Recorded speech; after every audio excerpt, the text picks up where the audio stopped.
Hello viewers, আমাদের আজকের ভিডিওতে ইতালিয়ান ভাষা বলা শেখাবো। আপনারা যারা ইতালিতে নতুন এসেছেন বা পরবর্তীতে আসবেন, মানে যারা ইতালিতে কাজ করবেন, তারা অবশ্যই ইতালির ভাষা শিখে রাখবেন। আর যারা একদম নতুন, তারা সবার আগে অনেকগুলো শব্দার্থ শেখার জন্য চেষ্টা করবেন। এবং আমাদের আজকের ভিডিওতে গুরুত্বপূর্ণ কিছু ইতালিয়ান শব্দার্থ বলা শেখাবো, কিছু বাক্যও শেখাবো। তো ভিডিওটি দেখে যদি আপনাদের কাছে ভালো লাগে, অবশ্যই ভিডিওটিতে লাইক, কমেন্ট এবং বন্ধুদের কাছে শেয়ার করে দিবেন। তো ভিউয়ার্স, আমরা এখন আমাদের আজকের ভিডিওটা শুরু করব। আর প্রত্যেকটা শব্দকে একটু মনোযোগ দিয়ে দেখেন। তো আমাদের প্রথম শব্দটি আছে কোথায়। দেখুন, অনেকেই বলবেন পারি। ভাই আপনি পারেন, নতুন অন্য কেউ এসেছে পারে না, তো তার তো শিখতে হবে, আমাকে অবশ্যই শেখাতে হবে। তাই কোথায় বলতে গেলে আমরা ইতালিতে বলি দোভে। ইতালিয়ান শব্দ দোভে মানে হচ্ছে কোথায়। এর পরবর্তী শব্দটি আছে কাজ। আমরা সকলে কাজ করব, কাজ, চাকরি, যেটাই বলেন, এটাকে আমরা ইতালিতে বলবো লাবোরো। লাবোরো মানে হচ্ছে কাজ। ইংরেজিতে এটাকে আমরা বলি ওয়ার্ক। দেন আমাদের এখানে আছে কি টাকা। টাকাকে ইতালিয়ান ভাষাতে বলা হয় সোলদি। সোলদি মানে হচ্ছে টাকা। নো নো সোলদি, আমার টাকা নাই, তো সোলদি মানে হচ্ছে টাকা। এর পরবর্তী শব্দটি আছে চাওয়া। কোন একটা জিনিস চাওয়ায়, চাওয়াকে ইতালিয়ান ভাষাতে বলা হয় ভোলেরে। ভোলেরে মানে হচ্ছে চাওয়া। তো ইংরেজিতে এই চাওয়াকে বলা হয় ওয়ান্ট। আই ওয়ান্ট, আমি চাই। কিন্তু এই আমি চাই বলতে গেলে আবার আমরা বলবো ভয়ও। ভয়ও মানে আমি চাই, এবং ভোলেরে মানে হচ্ছে চাওয়া। তারপর আছে গাড়ি। আমরা তো গাড়ি চালাই, তো এই গাড়িকে আমরা ইতালিয়ান ভাষাতে বলবো লাউতো। লাউতো মানে হচ্ছে গাড়ি। তার পরবর্তী শব্দটি আছে তাড়াতাড়ি। এই তাড়াতাড়ি বলতে গেলে আমরা ইতালিয়ান ভাষাতে বলবো প্রেস্তো। প্রেস্তো মানে হচ্ছে তাড়াতাড়ি, আবার ভেলোচেমেন্তে মানেও তাড়াতাড়ি, দুইটার মানেই হবে তাড়াতাড়ি। প্রেস্তো আর একটা হচ্ছে ভেলোচেমেন্তে। তো এর পরবর্তী শব্দটি আছে অনেক। অনেক বা বেশি, এটা বলতে গেলে আমরা ইতালিয়ান ভাষাতে বলবো মোলতো। মোলতো মানে হচ্ছে অনেক। তো দেখুন, এখানে 7টা শব্দ দিয়েছি। 7টা কিন্তু আপনি চাইলে একদিনে মুখস্থ করতে পারেন। তো অবশ্যই সময় না নষ্ট করে এই 7টাকে মুখস্থ করে রাখুন। তো আমরা আবার পরবর্তী ধাপে যাব। পরবর্তী ধাপের প্রথম শব্দটি রেখেছি কেমন। কেমন বা কিভাবে, এটা বলতে গেলে আমরা ইতালিতে বলবো কোমে। ইতালিয়ান শব্দার্থ কোমে মানে হচ্ছে কেমন। তার পরবর্তীতে আছে জানা। জানা, এটাকে আমরা ইতালিয়ান ভাষাতে বলবো সাপেরে। ইতালিয়ান শব্দ সাপেরে মানে হচ্ছে জানা। কোমে মানে কেমন, সাপেরে মানে জানা। তো দুইটা শিখিয়েছি। তার পরবর্তী শব্দটি কি আছে খাবার। আমরা খাবার খাই, এই খাবারটাকে ইতালিয়ান ভাষাতে বলা হয় চিবো। ইতালিয়ান শব্দ চিবো মানে হচ্ছে খাবার বা খাদ্য। যে খাবারটাকে খাই, ইংরেজিতে আমরা বলি ফুড। মাছ, মাংস, ফল ফলালি যত কিছু আছে সব খাবারই হচ্ছে চিবো মানে খাদ্য।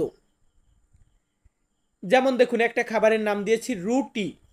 আমরা রুটি, ইংরেজিতে ব্রেড বলি যেটাকে, এটাকে আমরা ইতালিতে বলবো পানে। ইতালিয়ান শব্দ পানে মানে হচ্ছে রুটি। তারপরে আছে ভালো। ভালো বলতে গেলে আমরা কি বলবো, আমরা বলবো বেনে। ইতালিয়ান শব্দার্থ বেনে। বেনে মানে হচ্ছে ভালো। পানে মানে রুটি, বেনে মানে ভালো। এর পরবর্তীতে আছে কলম। আমরা কলম দিয়ে লিখি, তো এই কলম, যেমন এই যে দেখুন এখানে হাতে কলম দিয়ে টাইপিং হচ্ছে, তো কলমকে আমরা ইংরেজিতে বলি পেন, কিন্তু ইতালিতে বলা হয় পেন না। পেন না মানে সাউন্ডটা হালকা একটু ডিফারেন্ট। পেন না মানে কলম। তারপরে আছে স্কুল। স্কুল বা বিদ্যালয় যেটাই বলেন, এটাকে ইতালিয়ান ভাষাতে বলা হয় স্কুওলা। ইতালিয়ান শব্দার্থ স্কুওলা মানে হচ্ছে স্কুল বা বিদ্যালয়।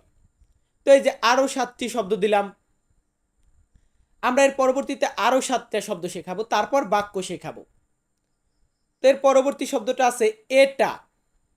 এটা বা এইটা বলতে গেলে আমরা ইতালিয়ান ভাষাতে বলবো কুয়েস্তো। ইতালিয়ান শব্দ কুয়েস্তো মানে হচ্ছে এটা। এখন আছে কি, আমাদের যে শব্দটা আছে সেটা হচ্ছে আমার। আমার বলতে গেলে আমরা ইতালিয়ান ভাষাতে বলবো মিও। ইতালিয়ান শব্দ মিও মানে হচ্ছে আমার। ইংরেজিতে আমরা বলি মাই, মাই মানে আমার, কিন্তু ইতালিতে আমরা বলবো মিও মানে আমার। এরপর আছে কি মার্কেট। মার্কেট এটাকে ইতালিয়ান ভাষাতে বলা হয় মেরকাতো। মেরকাতো মানে হচ্ছে মার্কেট, বা মেরকাতো মানে বাজারও বোঝানো হয়। মিও মেরকাতো। তার পরবর্তীতে আছে নতুন। কোন একটা জিনিস নতুন, এই নতুনকে ইতালিয়ান ভাষাতে বলা হয় নুয়োভো। ইতালিয়ান শব্দ নুয়োভো মানে হচ্ছে নতুন। কি মানে নতুন? নুয়োভো মানে নতুন। এরপরে আছে যাওয়া।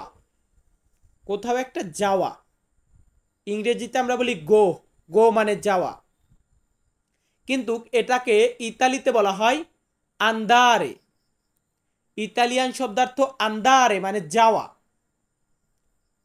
এবং আসার ক্ষেত্রে যদি আমরা বলি আশা, সেই ক্ষেত্রে আমরা ইংরেজিতে বলি কাম। কাম মানে আশা, কিন্তু এটাকে ইতালিয়ান ভাষাতে আমরা বলবো ভেনিরে। ইতালিয়ান শব্দার্থ ভেনিরে মানে হচ্ছে আশা। আন্দারে যাওয়া, ভেনিরে আসা। এর পরবর্তীতে আছে ধন্যবাদ। কোন একটা কারণে আপনাকে আমি থ্যাংক ইউ জানালাম, তো এই থ্যাংক ইউ বা ধন্যবাদ এটাকে ইতালিয়ান ভাষাতে বলা হয় গ্রাৎসিয়ে। গ্রাৎসিয়ে মানে হচ্ছে ধন্যবাদ। আমি বলতেছি অসংখ্য ধন্যবাদ, গ্রাৎসিয়ে মিললে। গ্রাৎসিয়ে মিললে মানে অসংখ্য ধন্যবাদ বা হাজারো ধন্যবাদ। তো ভাই এখানে আমরা শব্দগুলো শেখানো শেষ করব। এখন আমরা কিছু বাক্য শেখাবো। তো যারা একদম নতুন তারা অবশ্যই শব্দ শিখবেন, তারপর বাক্য শিখবেন। তো আমাদের পরবর্তী বাক্যটি আছে আমি এটা শিখব। কোন একটা জিনিস শিখতে চাই, এই আমি এটা শিখব বলতে গেলে আমরা ইতালিয়ান ভাষাতে বলবো লো ইম্পারেরো। লো ইম্পারেরো মানে হচ্ছে আমি এটা শিখব। এখন একটু লক্ষ্য করুন, আমরা শব্দ সময় থেকেই শিখি ইম্পারারে। ইম্পারারে মানে শেখা, কিন্তু এখানে আমরা বলেছি লো ইম্পারেরো মানে আমি এটা শিখব। এরপরে আছে আমি একজন নতুন লোক।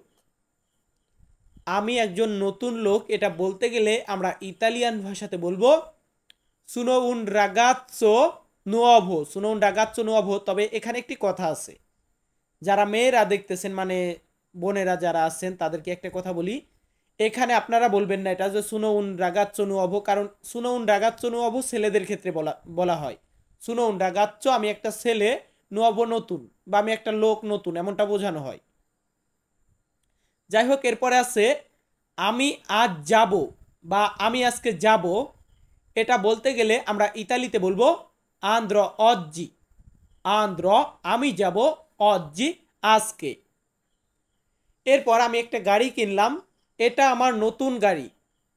এটা আমার নতুন গাড়ি এটা বলতে গেলে আমরা ইতালিয়ান ভাষাতে বলবো কুয়েস্তা লা মিয়া নুয়োভা মাক্কিনা। কুয়েস্তা লা মিয়া নুয়োভা মাক্কিনা। এখানে কিন্তু নুয়োভো বলি না, এখানে বলেছি নুয়োভা মাক্কিনা। কুয়েস্তা লা মিয়া নুয়োভা মাক্কিনা এটা আমার নতুন গাড়ি। তো ভিউয়ার্স, আমি তন্ময় তপু আমাদের আজকের ভিডিওতে এতটুকুই বাক্য, এতটুকুই শব্দ শিখিয়েছি। আপনাদের কাছে যদি ভিডিওটা ভালো লাগে অবশ্যই একটি লাইক দিবেন, একটি কমেন্ট করবেন, অ্যান্ড বন্ধু বান্ধবদের কাছে ভিডিওটা শেয়ার করে দিবেন। সকলে ভালো থাকবেন, সুস্থ থাকবেন। ধন্যবাদ।